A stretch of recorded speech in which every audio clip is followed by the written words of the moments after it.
1. Lemak. Lemak merupakan senyawa organik yang tersusun atas unsur-unsur C, H, dan O, seperti halnya karbohidrat. Perbandingan oksigen terhadap karbon dan hidrogen lebih rendah pada lemak dibanding unsur pada karbohidrat. Lemak lebih sedikit mengandung oksigen dan kalori yang dihasilkannya 2 kali lebih banyak daripada karbohidrat dalam jumlah yang sama. Fungsi utama lemak adalah memberikan tenaga kepada tubuh. 1 gram lemak dapat dibakar untuk menghasilkan 9 kalori yang diperlukan tubuh. Di samping fungsinya sebagai sumber tenaga, lemak juga menjadi bahan pelarut dari beberapa vitamin seperti vitamin A, D, E, dan K. 2. Klasifikasi lemak. Klasifikasi lipida menurut fungsi biologisnya dalam tubuh yaitu A. Lemak simpanan, yang terutama terdiri atas trigliserida yang disimpan dalam depot-depot di dalam jaringan tumbuh-tumbuhan dan hewan. Lemak merupakan simpanan sumber zat gizi esensial. Komposisi asam lemak trigliserida simpanan lemak ini bergantung pada susunan lemak. B. Lemak struktural, yang terutama terdiri atas fosfolipida dan kolesterol. Di dalam jaringan lunak lemak struktural ini, sesudah protein merupakan ikatan struktural paling penting di dalam tubuh. A few moments later. Ada pula beberapa jenis lemak yang sehat. Tubuh pun butuh lemak dalam upaya meningkatkan kesehatan tubuh secara keseluruhan. Berikut adalah rincian beberapa jenis lemak agar kamu tak salah memahami jenis lemak. Yang pertama, lemak jenuh tunggal. Lemak ini memiliki sifat yang baik dan diperlukan untuk mendukung metabolisme dalam tubuh. Yang kedua, asam lemak omega 3. Asam lemak omega 3 baik untuk kesehatan otak, meminimalkan risiko Alzheimer, serta penyakit jantung. Yang ketiga, lemak jenuh. Lemak jenuh mudah didapatkan dari makanan seperti daging dan keju yang memberikan manfaat biasa saja untuk tubuh. Yang keempat, lemak tak jenuh ganda. Lemak tak jenuh ganda baik untuk dikonsumsi karena dapat mengurangi risiko diabetes tipe 2, penyakit jantung, serta mencegah kolesterol. Yang kelima, asam lemak omega 6. Sumber terbaik dari asam lemak omega 6 adalah minyak bunga matahari dan minyak jagung. Yang keenam, lemak trans. Lemak trans merupakan jenis lemak yang bisa menyumbat arteri serta kontribusi untuk merusak kesehatan jantung. Yang ketujuh, lemak trigliserida. Jenis lemak ini sangatlah tidak sehat karena dapat meningkatkan resiko penyakit jantung. Ada juga fungsi lemak menurut Sunita Al-Matsir 2009, antara lain, yang pertama, lemak merupakan sumber energi paling padat yang menghasilkan 9 kalori untuk setiap gram, yaitu 2,25 kali besar energi yang dihasilkan oleh karbohidrat dan protein dalam jumlah yang sama. Yang kedua, lemak merupakan sumber asam lemak esensial, asam linoleat dan linolinat yang membantu dalam proses pertumbuhan. Yang ketiga, alat angkut vitamin larut lemak, yaitu membantu transportasi dan absorpsi vitamin larut lemak A, D, E, dan K. Yang keempat, menghemat penggunaan protein untuk sintesis protein sehingga protein tidak digunakan sebagai sumber energi. Yang kelima, memberi rasa kenyang dan kelezatan. Lemak memperlambat sekresi asam lambung dan memperlambat pengosongan lambung sehingga lemak memberi rasa kenyang yang lebih lama. Yang keenam, sebagai pelunas dan membantu pengeluaran sisa pencernaan. Yang ketujuh, memelihara suhu tubuh. Lapisan lemak di bawah sulit mengisolasi tubuh dan mencegah kehilangan panas secara cepat. Dengan demikian, lemak berfungsi juga dalam memelihara suhu tubuh. Yang kedelapan, pelindung organ tubuh. Lapisan lemak yang menyelubungi organ tubuh seperti jantung, hati, dan ginjal membantu menahan organ tersebut tetap di tempatnya dan melindungi terhadap benturan dan bahaya lain. Manfaat lemak bagi usia pertumbuhan remaja, konsumsi lemak sebanyak 15-30%. Kebutuhan energi total dianggap baik untuk kesehatan. Jumlah ini memenuhi kebutuhan akan asam lemak esensial dan untuk membantu penyerapan vitamin larut lemak. Di antara lemak yang dikonsumsi sehari-hari, dianjurkan paling banyak 10% dari kebutuhan energi total berasal dari lemak jenuh dan 3-7% dari lemak tidak jenuh ganda. Adapun makanan bersumber lemak. Yang pertama, bersumber dari tanaman, contohnya biji-bijian palawija, kulit buah tanaman tahunan, biji-bijian dari tanaman tahunan. Yang kedua, adapun bersumber dari hewani, contohnya susu hewan peliharaan, daging hewan peliharaan, dan hasil laut. Macam-macam lemak yaitu terdiri dari 6. Yang pertama itu lemak esensial. Lemak esensial adalah lemak yang paling penting bagi kehidupan manusia. Lemak ini memiliki fungsi untuk mengatur suhu tubuh, menjaga struktur sel, dan mengatur hormon. Jadi, jika manusia kehilangan lemak ini, dapat mengakibatkan menurunnya kesehatan tubuh. Yang kedua yaitu lemak putih. Lemak ini sering disebut juga dengan lemak adiposit. Kenapa sih lemak ini berwarna putih? Karena sel-sel tersebut berwarna putih, yang mengakibatkan rendahnya kepadatan mitokondria dan pembuluh darah.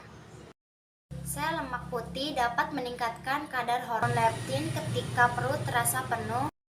Jadi, lemak putih bisa kehilangan sensitivitasnya ketika kamu terlalu banyak mengonsumsi makanan yang tidak sehat, dan akibatnya bisa memunculkan kegemukan. Yang ketiga yaitu lemak coklat. Lemak ini adalah lemak yang dikemas dengan mitokondria.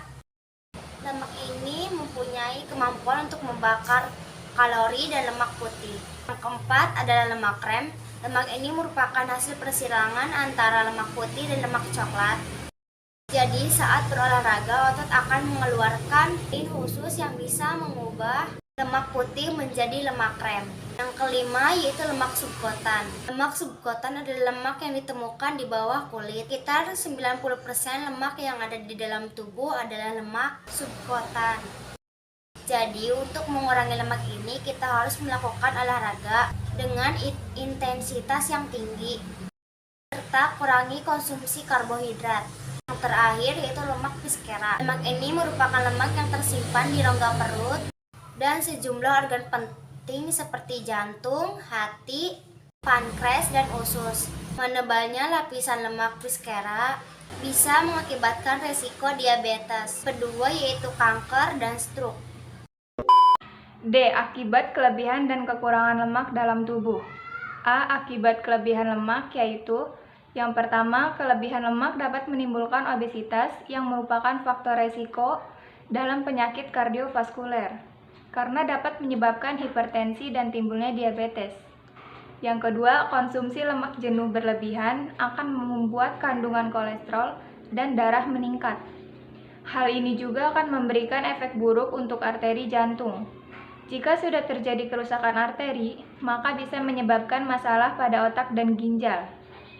B. Akibat kekurangan lemak yaitu yang pertama, kekurangan lemak dapat menimbulkan pengurangan ketersediaan energi. Karena energi harus terpenuhi, maka terjadilah katabolisme atau perombakan protein.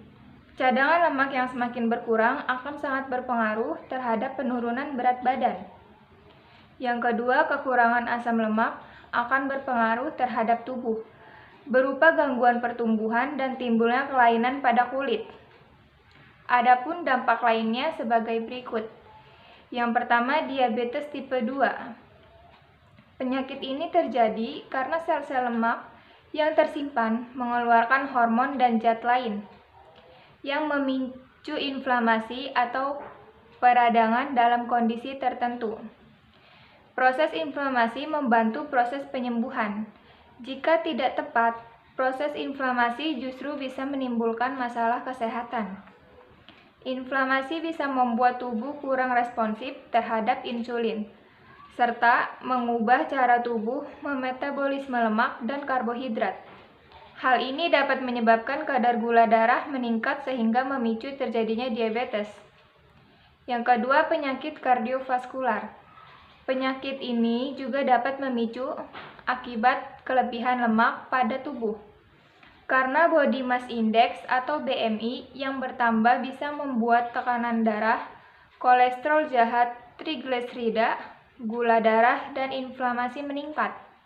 Kondisi tersebut dapat memicu peningkatan resiko penyakit kardiovaskular seperti penyakit jantung koroner, stroke, dan kematian akibat penyakit kardiovaskular. Yang ketiga, kanker. American Institute for Cancer Research mengungkapkan terdapat hubungan kuat antara obesitas dan penyakit kanker. Beberapa jenis kanker yang mungkin terjadi pada orang obesitas antara lain kanker kerongkongan, kanker pankreas, kanker usus besar, kanker payudara, kanker endometrium, dan kanker ginjal. Namun, kanker tersebut dinilai bukanlah penyakit tunggal. Umumnya, mereka yang mengalami obesitas juga memiliki penyakit bawaan, yang pada akhirnya juga rentan terkena kanker. Yang keempat, mudah depresi. Mudah depresi orang yang memiliki berat badan berlebih akibat kelebihan lemak lebih mungkin mengalami depresi dibanding orang dengan berat badan normal. Kondisi ini terjadi akibat aktivitas inflamasi di dalam tubuh, perubahan sekresi atau pengeluaran kortisol atau hormon stres, resistensi insulin, dan tekanan sosial. Faktor-faktor ini dapat membuat orang yang memiliki banyak lemak tubuh lebih mudah depresi. Yang kelima, mengganggu proses reproduksi. Dampak kelebihan lemak juga bisa terjadi pada sistem reproduksi, termasuk kehamilan dan penurunan kualitas aktivitas seksual. Selama kehamilan, ibu hamil yang memiliki berat badan berlebih sangat rentan mengalami keguguran dini, hingga komplikasi selama persalinan. Pada pria, obesitas menyebabkan turunnya kualitas sperma. Akibat kelebihan lemak lainnya adalah menurunkan aktivitas dan kepuasan seksual selama berhubungan intim. Yang keenam, penyakit pernapasan. Fungsi pernapasan juga dapat terganggu akibat kelebihan berat badan. Dua penyakit pernafasan yang sering dikaitkan akibat kelebihan lemak adalah asma dan sleep apnea obstruktif. Kedua penyakit tersebut juga nantinya dapat mengganggu kualitas tidur. Akibatnya, daya tahan tubuh orang yang kelebihan lemak bisa menurun karena tidak cukup istirahat. Yang ketujuh, resiko Alzheimer adalah penyakit yang menyebabkan penurunan fungsi otak, sehingga mengganggu kemampuan berbicara, berpikir, dan aktivitas kognitif lainnya. Umumnya penyakit ini dialami lansia di atas 65 tahun. Yang kedelapan, masalah tulang. Kelebihan berat badan juga bisa menyebabkan ketegangan pada tulang, otot, dan sendi. Salah satu contohnya penyakit tulang dan sendi yang dapat terjadi akibat kelebihan lemak atau berat badan adalah osteoartris, khususnya pada lutut dan pinggul. Kesimpulan dari materi ini, lemak merupakan komponen yang memiliki banyak pengaruh serta manfaat bagi tubuh kita. Lalu, adanya dampak positif serta negatif yang terkandung dalam lemak diharapkan dapat membuat kita menimbang lemak yang masuk setiap harinya, agar produksi lemak yang ada dalam tubuh dapat stabil.